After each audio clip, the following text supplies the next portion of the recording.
Wow. So, do your ears hurt? Because every time you walk into a room, the screams happen, man. I don't know,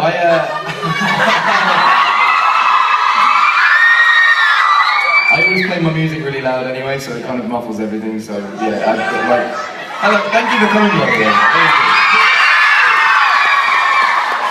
So, bro, I'll tell you, man, it's been an amazing journey, an amazing ride. You have become one of the best singer-songwriters that I think that this generation is going to grow.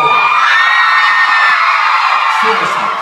And just to think that, it's all you. It's all what you love to do, man. How cool is it? And I know that we've kind of asked this question before, but how amazing is it for you to write your words and to see so many people adore what it is that you do? I think the most nuts thing for me is I remember coming to the station a year and a half ago and playing a session to probably 13 people. Yeah, something like that. And then the crazy thing for me with the music is watching it all build, watching it go from 13 to 50 to 100 to hello.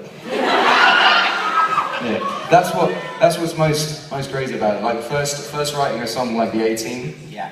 And finding videos of me playing that when I was 18 to no one, and then seeing the progression. It's a bit nuts. And now let's go ahead and just talk about what's happening just right down the road. This has happened here last night, and the tour is just continuing to sell out every city that you go to. Not only is the Red Tour a phenomenal show because you get to share the stage with Taylor Swift, but she's your friend. She is, yeah. We all went out for a big dinner yesterday at some Ralph's. How do you know it was Ralph's? You don't think they know? Of course they know. That's a bit creepy. Hello. But to be able to have her stamp of approval for her, I love you too. for her to say, you know what, because I heard the story. I heard the story, and it was kind of cool because she really wanted to reach out to you and to become a co-writer and to become, a friend of hers over the year, for her to say, come on and let's do this worldwide tour thing. How reassuring is it for you to go and hit the stage and to get out there just as yourself, with the pedal, with the guitar, and command so much attention? It's great to be put in front of an audience like Taylor's because she's built it up over such a long period of time that they're all kind of hardcore fans. And it's quite interesting with someone like Taylor because her first full album she wrote 100% herself, and with this Red album she just wanted to collaborate with people. And I heard that, and I was doing a gig in Nashville, and her manager came to the show, and I was like, ooh, maybe she wants to write. And I kind of put the idea in his head, and he was like, no, I'm sure she's not aware who you are. And I was like, well, if she ever wants to write, just give me a call. Literally the next day, he went back and said, have you ever heard of it? And she was like, oh my God, yeah. Because I heard, and I'm just going to tell you that the secret I heard, bro, is that her mom didn't know. Her mom was like, oh, Ed, what? And as soon as her mom told her, there's a young man named Ed that would, and she lost it. Her face almost fell off when she found out that you wanted to. That's the story that I heard from her manager. Yeah, okay, yeah. Yeah, dude. So what I'm saying to that is, dude, how cool is it for you to have that assurance that, I'm doing something right and I get to become a good friend with someone who is a pop icon herself? Well, I just think the cosign is such an important thing. I was looking yesterday, I went outside after I played and I was all sweaty, and there was a huge sign up and it just said Lincoln Stadium, Taylor Swift, and I was kind of looking at that and I was like, I don't know any other artist that can play stadiums, anyone. She is, of our generation, the biggest. The only one of our generation that I can think is Coldplay. So it's Coldplay and Taylor Swift, and there's not many other people that can do stadiums. So to have that cosign is quite a... You're not that shabby either, dude, because... I can't play stadiums. But bro, yes you can. Yes you can. Okay, well I'll book it out and 300 of you can come. There has been the O2 Arena. There has been sitting next to Sir Elton John. Yeah, man, when you were couch surfing, just kind of doing your thing, hanging out with your buddies from 1D, did you ever imagine and think, one day, I'm going to be on a stage with Sir Elton John, and that's going to be rad? I have to be honest, everyone has aspirations and dreams and goals and stuff that they want to achieve. And when I first started playing music, all I ever wanted to do was play a venue called Shepherd's Bush Empire. and sell 100,000 records, which is in England, that's gold. And I was like, if I end up getting signed, those are the two things I want to do. And once I'm done with that, I'm good. Like, if I play Shepherd's Bush at the end of the campaign, that's great. If I sell 100,000 by the end of the campaign, that's great.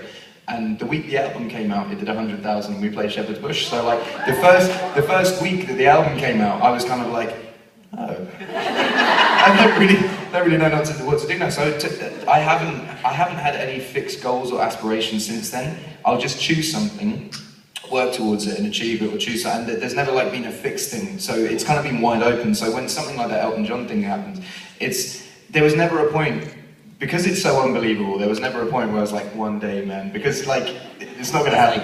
So like, when it did happen, I was a bit like, oh, well, it's a bit odd, isn't it? But, yeah. But it's here, it's there. Well, brother man, you got names for the guitars. Who's on your shoulder right now? Well, this is actually one that isn't actually a name. Usually, the last 7 guitars I've had have been named after people. But this is the charity guitar that I've just brought out, which is wicked. Tell us about that. Definitely tell us about that. Well, this is a guitar company called Martin that I've been using since I was like 15. And Martin are like the best acoustic guitars you can buy, and they're pretty expensive. So like when I first got one, I was like, just owning one is quite.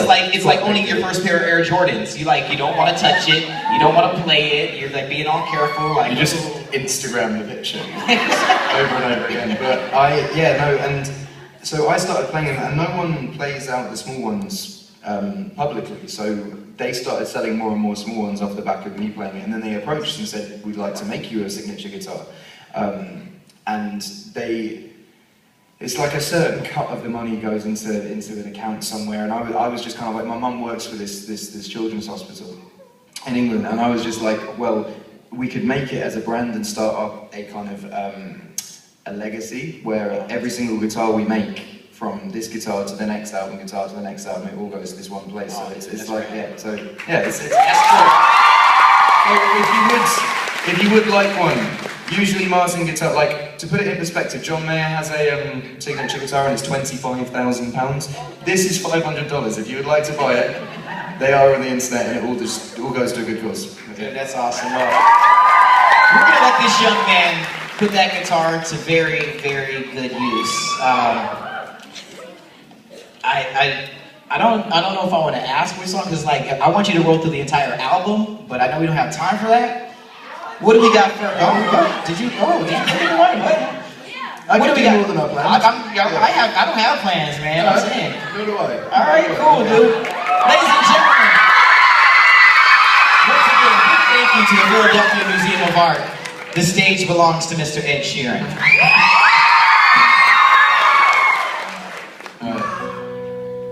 You up for a bit of singing? Yeah! Alright, repeat after me. Oh, oh, there you go.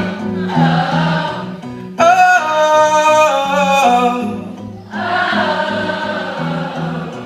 oh, oh,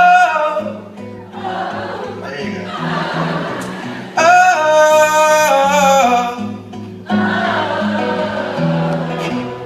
I'm gonna pick up the pieces and build a Lego house. And if things go wrong, we can knock it down. My 3 words have 2 meanings, but there's one thing on my mind. It's all for you. And it's all gonna cold December, but I want you to keep me warm. If you're broken, I will mend you, and I keep you sheltered from the storm that's raging on now. I'm out of touch, I'm out of love. I'll pick you up when you're getting down.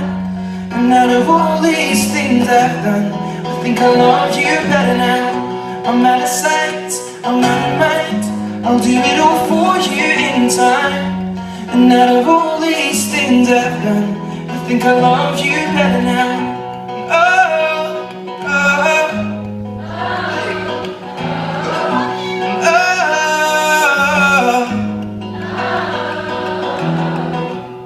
I'm gonna paint you by numbers and color you in.